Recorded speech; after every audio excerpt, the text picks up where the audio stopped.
ॐ अज्ञानतिमिरान्धस्य ज्ञानञ्जनशलाकया चक्षुरुन्मिलितं येन तस्मै श्रीगुरुवे नमः।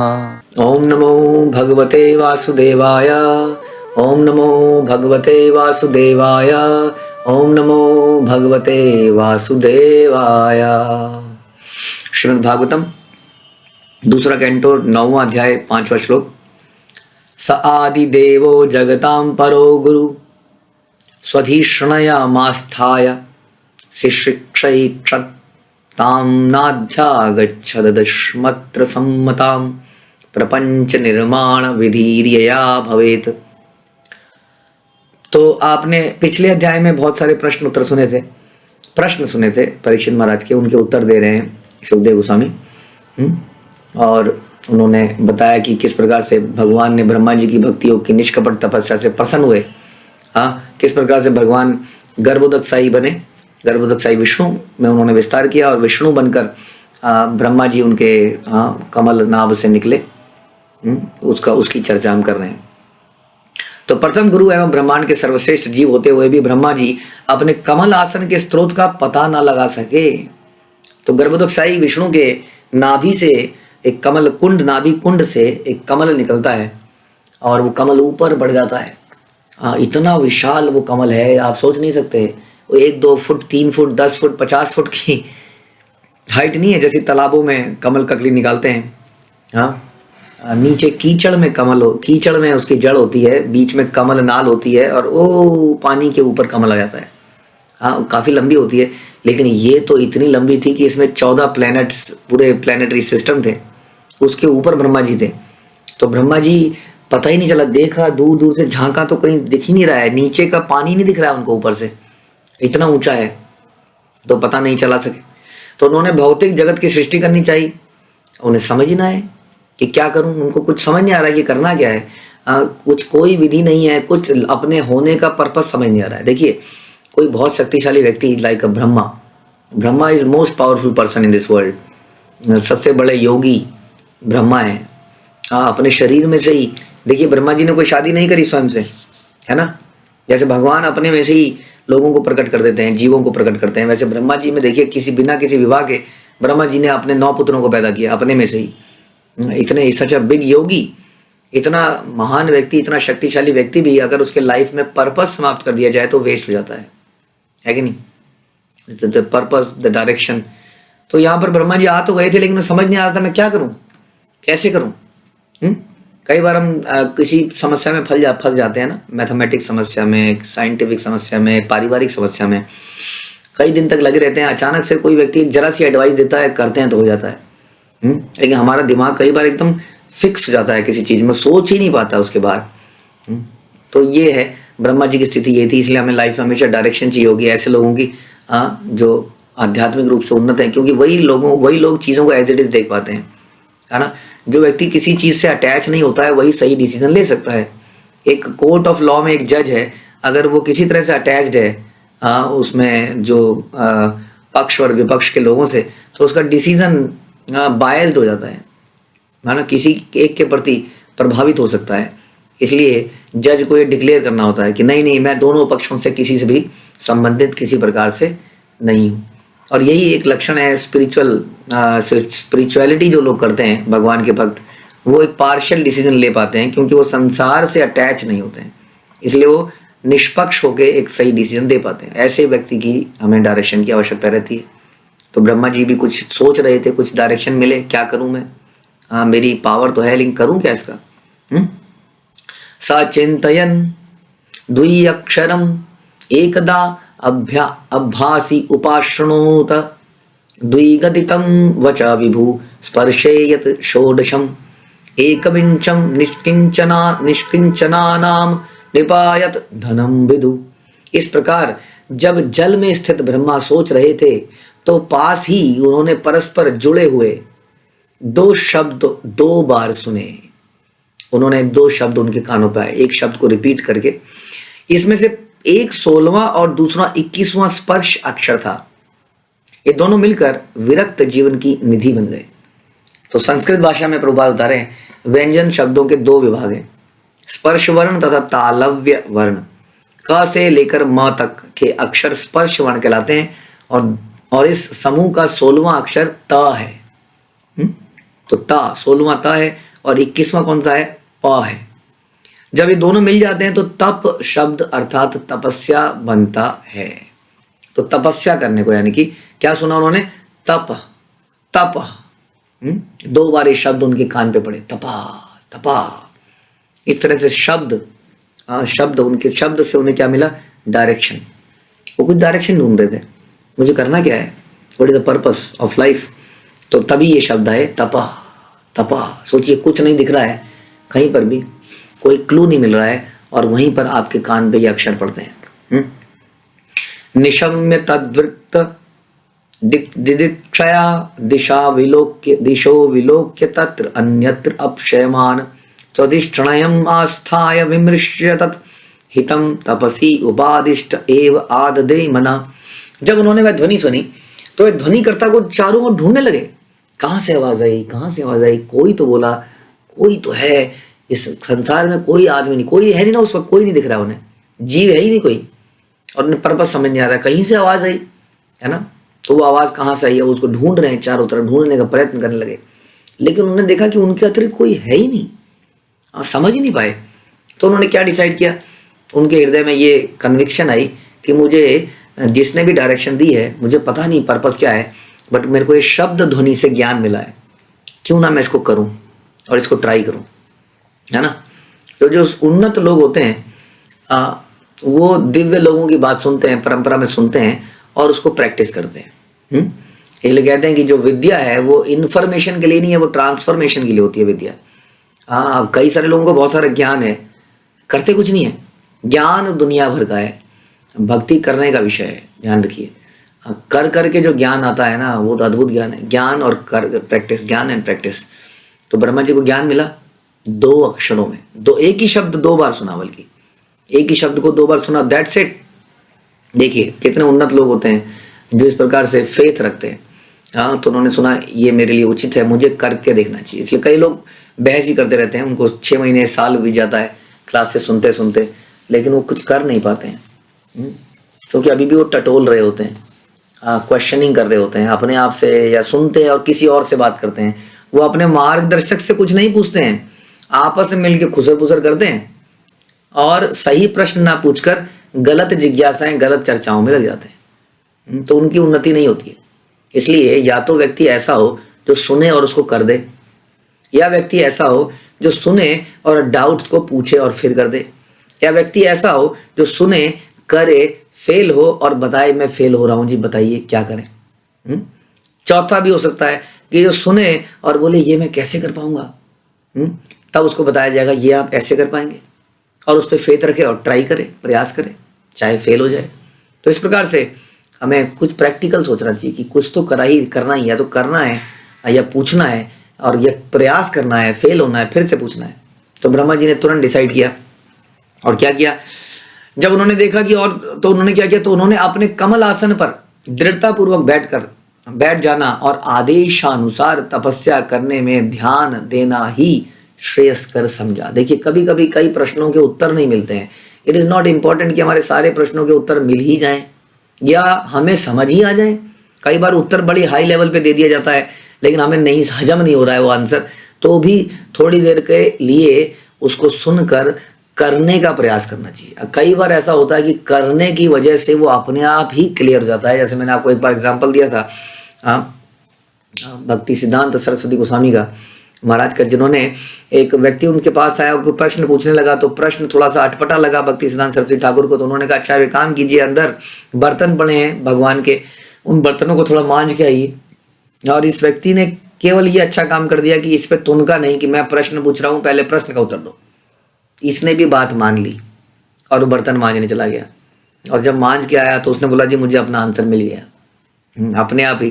तो इस प्रकार से कई बार चीजें करने से हर चीज समझ जाएंगे, 100% समझ जाएंगे। अच्छा गोलोक धाम में मेरा शरीर का रंग बताओ, मेरा हाइट कितनी है बताओ, गोलोक में कितने लोग रहते हैं बताओ, मेरे घर का वहां पर नंबर क्या है, घर का साइज क्या है ये बताओ, कौन सी गली में मेरा घर है, भगवान से कितनी बार मिल पाऊंगा, गोलोक यहाँ से कितना किलोमीटर है, कितने क्वेश्चन पूछ सकते हैं हम। हर चीज जब समझ आ जाए तभी करेंगे क्या। या जब विश्वास आ जाए कि ये परंपरा है, कुछ बात तो लॉजिकल कर रहे हैं।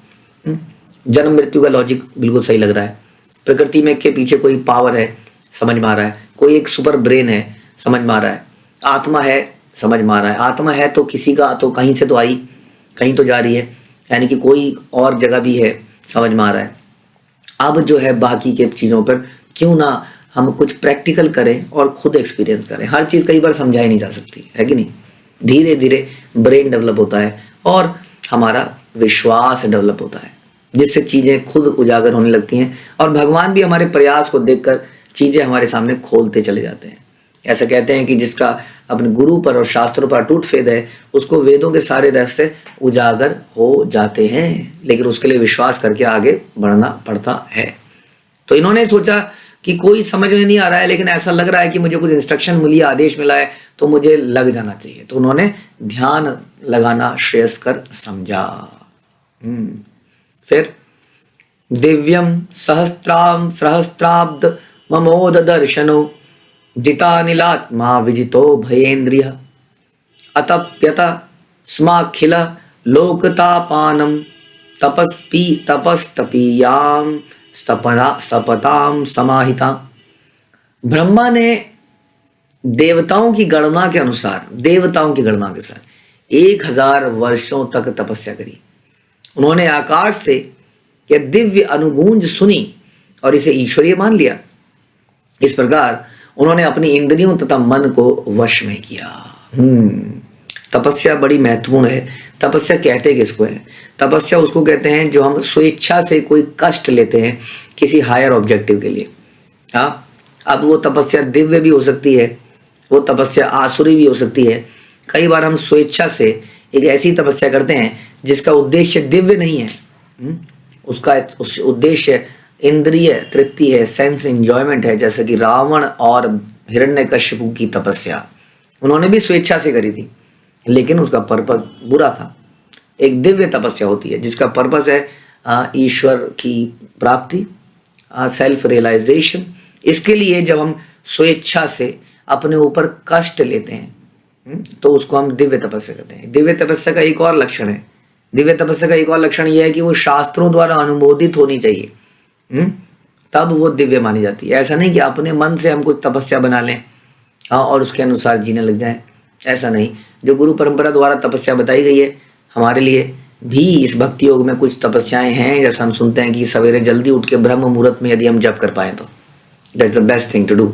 हाँ, उसके अलावा नहाना धोना, बड़ी अजीब सी बात लगती है। जो जीवन जीने की शैली थी आज से 100-200 साल पहले, आज की डेट में वही सारी चीज़ें तपस्या बन चुकी हैं। हाँ, लोग मल्टीपल टाइम नहाते थे, आज की डेट में एक तपस्या है। धुले कपड़े पहनना भी एक तपस्या ही है। उसके अलावा सवेरे जल्दी उठना, माला का जप करना एक तपस्या है। खाने पीने की रेस्ट्रिक्शंस एक तपस्या है। तो ये भक्ति योग में हमें ये तपस्याएं, ये दिव्य तपस्याएं हैं और ये स्वेच्छा से ली जाती हैं तो ये तपस्या कहलाती है, नहीं तो ये कष्ट कहलाता है। तो उन्होंने आकाश से दिव्य गूंज सुनी और इसको मान लिया और इस तपस्या के द्वारा उन्होंने अपने मन को वश में किया। तपस्या से आदमी अपने मन को केंद्रित कर पाता है और भगवान में लगा पाता है। तो उन्होंने जो तपस्या करी वह जीवात्माओं के लिए महान शिक्षा बन गई। जैसे जैसे यद यद आचरयति श्रेष्ठा, ब्रह्मा जी हम सबके अग्रणी हैं। ब्रह्मा जी ने इसको करके दिखाया, अपने जीवन में खुद करके दिखाया और ये हम सब के लिए महान शिक्षा बन गई। इस प्रकार ब्रह्मा जी की तपस्या तपस्वियों में महानतम माने जाते हैं। 1000 वर्षों तक तपस्या करी। तो ये सोचने की बात है, समझने की बात है कि मनुष्य जीवन तपस्या के लिए मिला है। जानवर तपस्या नहीं कर सकता। जानवर खाना तब बंद करता है जब उसका पेट खराब हो जाता है, तब नेचुरली उसके अंदर ऐसा डिजाइन किया भगवान ने कि वो खाना बंद कर देता है। हाँ, लेकिन मनुष्य भी आजकल ऐसा हो गया है कि जब डॉक्टर बोलता है नहीं खाना, जब बिस्तरे में पड़ जाता है, जब खाते ही उल्टी आने लगती है, तभी खाना रोकता है, नहीं तो हमेशा पूरे समय खाना चाहता है। हाँ, इसलिए काम करते हुए यहाँ पे चिप्स होना चाहिए, यहाँ पे एक जूस की बोतल होनी चाहिए, यहाँ पे कुछ और चीज़ होनी चाहिए, कुछ खाते मतलब मुंह में डालते रहो, करते रहो, डालते रहो, करते रहो। तो ये तपस्या नहीं है। जानवर तपस्या नहीं कर सकते, लेकिन मनुष्य को तपस्या करनी ही चाहिए। उसको नियम बनाने ही चाहिए जीवन में। जानवर के जीवन में नियम नहीं होते हैं। हाँ, हम स्वभावतः नियम नहीं डालना चाहते अपने ऊपर, लेकिन जो अपनी इच्छा से अपने ऊपर नियम डालता है वही तपस्या है। और तपस्या मनुष्य का धर्म है, जैसे ब्रह्मा जी ने, जो हमारे अग्रणी हैं, करके दिखाया। भले ही भगवान स्वयं उपस्थित ना हो उस वक्त, किंतु उनमें तथा उनकी ध्वनि में कोई अंतर नहीं है। बड़ी इंपॉर्टेंट बात बता रहे हैं कि ब्रह्मा जी को भगवान दिखे नहीं वहां पर, लेकिन उन्होंने सुना तपह तपह, हाँ, तो उनको रियलाइज हुआ और उसको उन्होंने ट्राई करने का कोशिश किया। जैसे हम सुनते हैं, माना कि आपको हमारी बातों पे टोटल विश्वास नहीं आ रहा है, लेकिन कुछ कुछ बातें लॉजिकल लग रही हैं, तो रिक्वेस्ट यही है कि इनको कर लीजिए, क्योंकि गुरु परंपरा से आ रही है, हमने इन्वेंट नहीं करी है, ये शुद्ध है, बिकॉज कृष्णा शुद्ध है, उनका शास्त्र शुद्ध है। उन शास्त्रों को रिपीट अगर एज इट इज करा जाए तो वो उतनी ही शुद्धता पास करते हैं। इसलिए अगर आप इसको ट्राई करेंगे तो थोड़े ही दिनों में इसका असर देख लेंगे अपने ऊपर। वही ब्रह्मा जी ने किया। तो भगवान में और भगवान की ध्वनि में कोई अंतर नहीं है, बल्कि ऐसा बोला जाता है कि देखिए यहाँ पर भगवान ने ब्रह्मा को दर्शन दे के उनको पवित्र नहीं किया, अपनी ध्वनि से पवित्र किया। भगवान की ध्वनि कहाँ है? हाँ, भगवान की ध्वनि है शास्त्र। शास्त्र क्या है? जब हम पढ़ते हैं शास्त्र को, हाँ, तो क्या है? जैसे अभी हमने पढ़ा कि दिव्यम सहस्त्र अब्दम अमोघ, ये हमने पढ़ा तो क्या हुआ? शब्द निकले, ये शब्द इस वातावरण में चले गए, है ना। तो ये शब्द के माध्यम से ज्ञान प्राप्त होता है। हमने देखा नहीं, लेकिन हमारे अंदर ट्रांसफॉर्मेशन आ गई। अब इतने सारे भक्त हैं जो केवल शब्द शास्त्रों को पढ़ते हैं, ध्वनि सुनते हैं और उनके हृदय में परिवर्तन आता है। भगवान को तो हमने साक्षात रूप में नहीं देखा, विग्रह रूप में जरूर देखा है, लेकिन फिर भी इतना परिवर्तन केवल श्रवण माध्यम से। इसलिए कलयुग में बताया गया कि श्रवण सबसे इंपॉर्टेंट प्रोसेस है। ब्रह्मा जी ने भी तपस्या श्रवण के माध्यम से शुरू करी। इसलिए कहते हैं श्रवणम कीर्तनम विष्णु स्मरणम। श्रवण सबसे पहला प्रोसेस है। कीर्तनीय सदा हरि, हम कहते हैं कि भगवान का हमेशा कीर्तन करना चाहिए, उनका जप करना चाहिए, लेकिन वो जप करने की मोटिवेशन मिलती है श्रवण के माध्यम से। इसलिए भगवान में और उनकी ध्वनि में कोई अंतर नहीं है। ईश्वर को जानने की सर्वोत्तम विधि है कि ऐसे ईश्वरीय आदेश को शिरोधार्य कर लिया जाए। और ब्रह्मा जो हर एक के आदि गुरु हैं, दिव्य ज्ञान प्राप्त करने की इस विधि के जीते जागते उदाहरण हैं। शिरोधार्य यानी कि जीवन में उसको अपना लेना चाहिए, करके देखना चाहिए। दिव्य ध्वनि की शक्ति कभी क्षीण नहीं होती, क्योंकि ध्वनि करता ओझल, जबकि ध्वनि करता ओझल है, भगवान तो नहीं है, लेकिन उनकी ध्वनि आज भी मौजूद है। अतः श्रीमद् भागवत या भगवत गीता या संसार के किसी अन्य शास्त्र को कभी भी दिव्य शक्ति से विहीन सामान्य सांसारिक ध्वनि नहीं समझ लेना चाहिए कि एक और किताब है, एक और नॉवल है। ये दिव्य किताब है, ये भगवान का गाया हुआ गीत है। वास्तव में मनुष्य को इस दिव्य ध्वनि को उपयुक्त स्रोत से प्राप्त करके उसे सत्य मानकर बिना किसी हिचक के आदेश के तौर पर पालन करना होता है। क्या यहाँ पे आपसे एडमिशन फी मांगी जा रही है मैनेजमेंट कॉलेज की तरह? आदमी एक मैनेजमेंट कॉलेज में जाता है, हजारों लाखों रुपया देकर एडमिशन लेता है, मंथली लाखों रुपया देता है, ट्यूशंस पढ़ता है, कहाँ कहाँ पैसा नहीं डालता है, हाँ, और जो वो कहते हैं तुरंत मान लेता है। अच्छा ये करना पड़ेगा, अच्छा कर लेता हूँ, ये करना पड़ेगा, कर लेता हूँ।